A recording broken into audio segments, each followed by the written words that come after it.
Yo, what is up guys? It is Samool back again with another Epic 7 should you pull video for you guys today.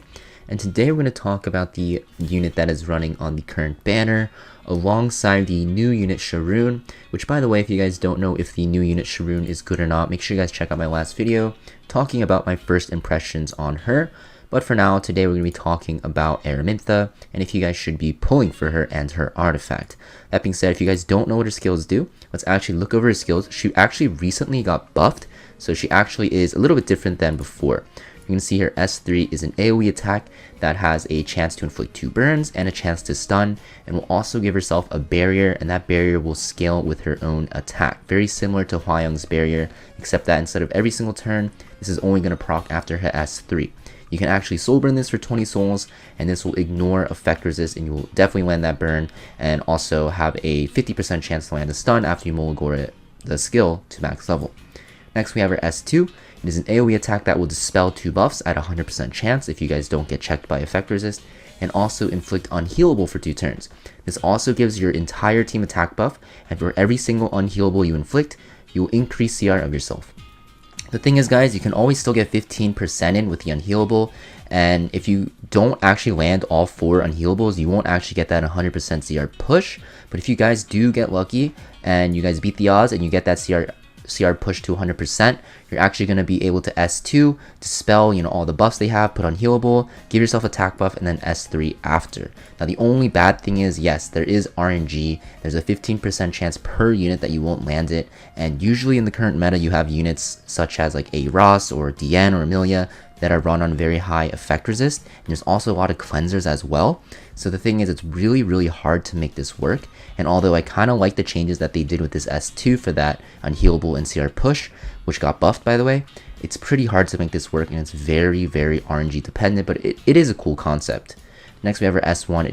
It is a single target attack with a chance to burn for 2 turns, and at the end of your turn this will detonate burn effects inflicted on the target, very similar to Carrot's S1. So the best way to think of her is kind of just like a worse Carrot, honestly. She's not nearly as good as Carrot. She kind of does similar things, except she has the potential for more damage. But the thing is, that potential for more damage is very reliant on the enemy team having no effect resist units, which is very unlikely.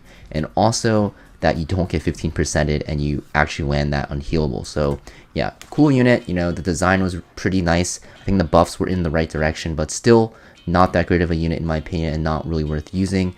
The only areas of content you can actually use her in, besides PvP, if you guys really want to make her work there, is going to be PvE as an AoE attack damage dealer, and you can also have the attack buff for your team, which is nice. But yeah, overall, I don't think this unit's worth pulling for. Easy skip, especially because we have a new limited unit coming out next week. We have Summer Charlotte, so you guys definitely want to save your bookmarks for that. That being said, let's talk about her artifact now. So Etica Scepter, Etica Scepter, pretty decent artifact actually. It is a 50% chance at max limit break to decrease your skill cooldown at the beginning of your turn. Only really ever used on units like Carrot and Tenebria for PvE, Carrot for PvP of course. So very niche usage.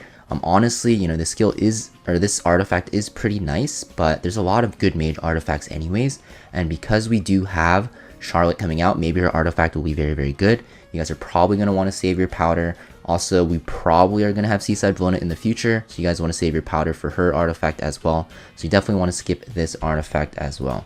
Easy skips for both Aramintha and her artifact, guys. Don't waste your bookmarks or your powder.